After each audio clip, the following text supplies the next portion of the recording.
Molly Sheehan, a Democratic candidate for the House of Representatives in Pennsylvania's 5th District, talks to a voter at a Democratic forum in King of Prussia, Pennsylvania, October 15. Tim Reid, Reuters Since Donald Trump's election in November 2016, two narratives have shaped conventional wisdom about the Democratic Party. One is that the party is flirting with an ideological crisis, forcing establishment Democrats to decide whether their future lies with more progressive candidates who can turn out the base or more conservative blue dogs who might appeal to Trump voters. The other narrative anticipates a more unified path.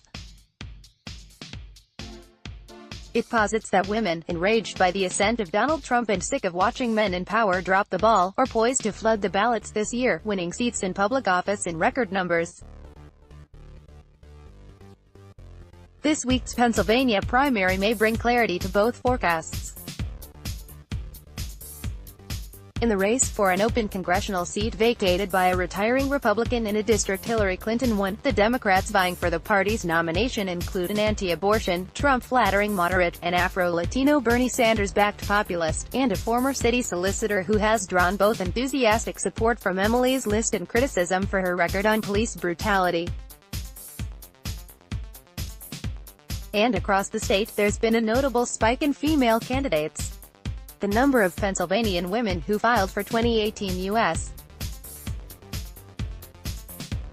House races is triple the size it was in 2016. Pennsylvania seems like a perfect testing ground for the theory that 2018 may be the next year of the woman, the term for the 1992 election of an unprecedented number of women, to the U.S. Senate. For one thing, the congressional map recently redrawn by the Pennsylvania Supreme Court after it found the previous one biased toward Republicans, has given hope to Democrats running in former GOP strongholds. And the purple state lags far behind most others when it comes to equitable gender representation in public office. There are no women among the 20 legislators who represent the state in the Senate and House, none in statewide office, and precious few in the state legislature, which is 81% male. Pennsylvania placed 38th, tied with South Dakota, in a recent ranking of U.S. states by proportion of women in state legislatures. Like those in many other states, Pennsylvania's female first-time candidates have largely been inspired by movements like the Women's March and calls from advocacy groups for women to step into leadership roles after Trump's election. Penn Live reports that the majority of women gunning for state legislative seats in central Pennsylvania come from activist circles, not the business communities or independently wealthy set that often produce first-time candidates. The idea that female voters will likely support female candidates may not be based in reality. But Tuesday's primary could end up popping the bubble of optimism inflated by indicators like the 2017 election, which saw several historic firsts and victories rich in symbolism, including a transgender woman beating an incumbent transphobe and a political newcomer ousting a county freeholder whom she decided to challenge after he made a dismissive joke about the Women's March. As the New York Times reports, more than half of the women vying for the U.S. House and Senate this year are running against incumbents, who are statistically likely to win under any circumstances. Some women are running against each other, usually in Democratic primaries, which cancels out some of the gender representation boost among candidates, since only one woman can win in those races.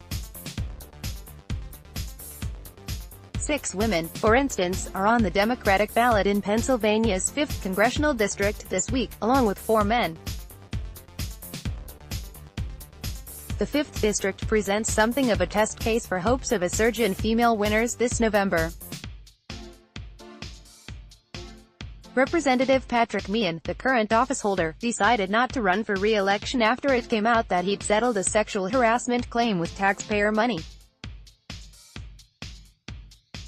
One possible frontrunner was also downed by sexual harassment complaints, issued by former staffers. A woman winning would feel like poetic justice. Because of the crowded ballot, the Democratic primary winner won't have to get anything close to a majority of votes, making the race easier for a less experienced candidate with a passionate base but no widespread name recognition. Still, analysts have opined that the 6 women may divide and weaken the votes of the female electorate, paving the way for a male victor. One recent poll found that 61% of currently undecided Democratic voters are women.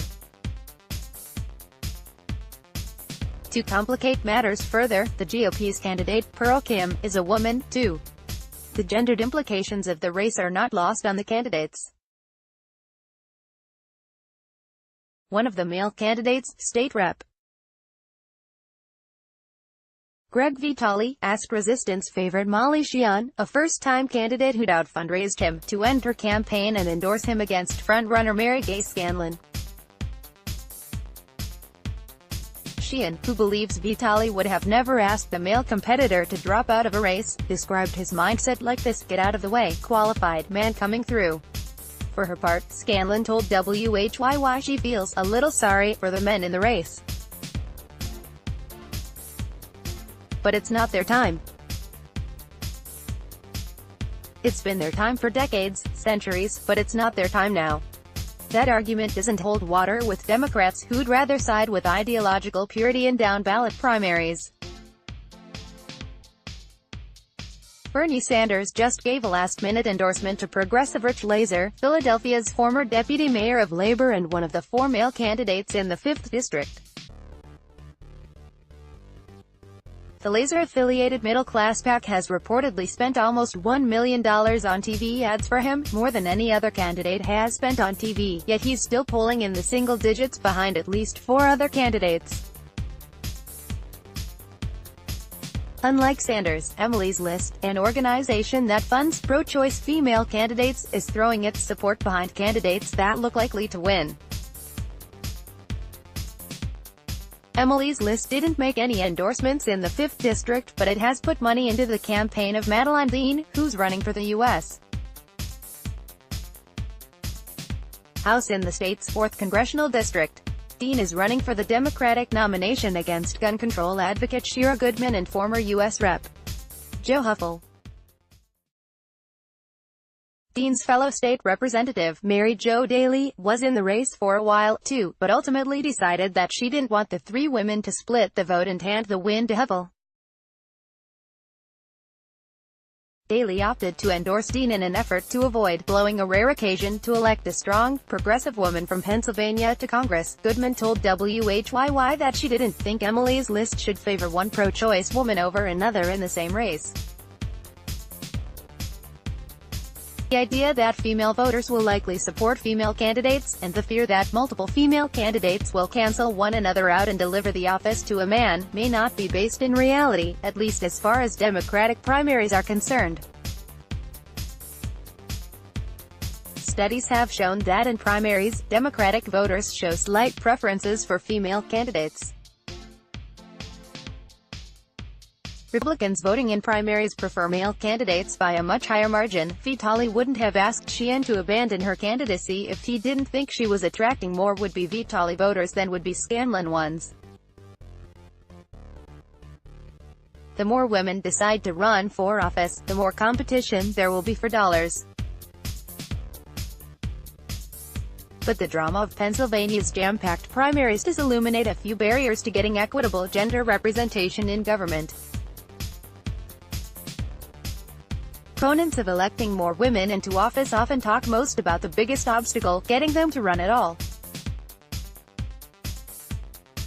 Women who decide to run for office are usually more qualified and ambitious than the average male candidate, women of color even more so. They are less likely to think themselves fit for a political role and more likely to fear the emotional and logistical challenges of a political run. Add that to institutional bias toward incumbents and friends of friends within the party, and you've got a lot of great potential candidates who never consider running. This year's historic wave of female candidates is, in itself, a promising sign that advocates have chipped away at this major stumbling block. But getting a woman into office takes more than a candidacy. It takes a primary win, support from party leaders, and, usually, a lot of money. It will also take allies. Huffle entered the 4th district race late in the game, just 2 months ago, when he saw that 3 less experienced women were the only ones running for the Democratic nomination. He left Congress 14 years ago to make an unsuccessful Senate bid and has been out of public office since 2012. Perhaps, in this historic year for women, in a district with 3 qualified women running, he could have dampened his impulses toward opportunism and sat the election out. In 2016, 2 progressives in Colorado launched Can You Not PAC to fund women, people of color, and LGBTQ people running for office. The PAC's foremost pillar, indicated by its name, was convincing straight white men to consider not running against them. Women who would have made excellent candidates have supported the candidacies of Democratic men for generations. Male politicians who style themselves progressive advocates for gender equity would do well to return the favor. The question of fundraising to advance female candidates is inherently politically fraught, creating another barrier to a win. If Emily's List wants a woman to represent a district where more than one are running, it may endorse one over another, often the one that's polling better, to funnel money into the race. Goodman accused Emily's List of putting its finger on the scale by funding her female competitor in Pennsylvania's 4th district. But Emily's List is not the Democratic Party. Advocacy groups and PACs have no mandate to let primaries play out as they will. The group has attracted criticism from progressives for favoring a corporate lawyer backed by an Emily's List donor and former employee over resistance candidate and former Slate writer, Laura Moser, in a Texas congressional race. The more women decide to run for office, the more competition there will be for women-designated dollars, and the more susceptible feminist activists will be to the pitfalls of a zero-sum mindset. Of course, not all female candidates are equally deserving of feminist support. Take Susan Wild, a congressional candidate in Pennsylvania's 7th district, who as Allentown solicitor defended the actions of a police officer who broke an unarmed suspect's jaw with a kick to the face. She's running against John Morganelli, a prosecutor who has tweeted thirstily at both Donald and Ivanka Trump looking for jobs, and Greg Edwards, a populist pastor alongside whom Sanders has campaigned. The race has gotten national press in part because a Democratic Congressional Campaign Committee representative put feelers out to see if Wild or Edwards would be willing to drop out of the race and run for state senate instead. Earlier this month, Women's March co-chair and former Sanders supporter Linda Sarsour co-wrote a statement in support of Edwards that scolded Emily's List for funding Wild's campaign. "We are particularly disappointed that Emily's List, instead of supporting Greg, has decided to invest heavily to back Susan Wild, a candidate who has defended police brutality and opposed local gun reform efforts," the statement read. Emily's List would never back a male candidate that would run counter to its mission, as Sarsour, who has built an entire activist mobilizing mechanism around gender, undoubtedly knows. A legislature with more women will statistically be more progressive, but efforts to elect women don't have to prioritize progressive principles over gender. That's a truth Sanders, who's chosen to endorse a no-chance male candidate over several qualified women in Pennsylvania's 5th, knows well. Since Donald Trump entered the White House, Slate has stepped up our politics coverage, bringing you news and opinion from writers like Jamel Bowie and Dahlia Lithwick. We're covering the administration's immigration crackdown, the rollback of environmental protections, the efforts of the resistance, and more. Our work is more urgent than ever and is reaching more readers, but online advertising revenues don't fully cover our costs, and we don't have print subscribers to help keep us afloat. So, we need your help.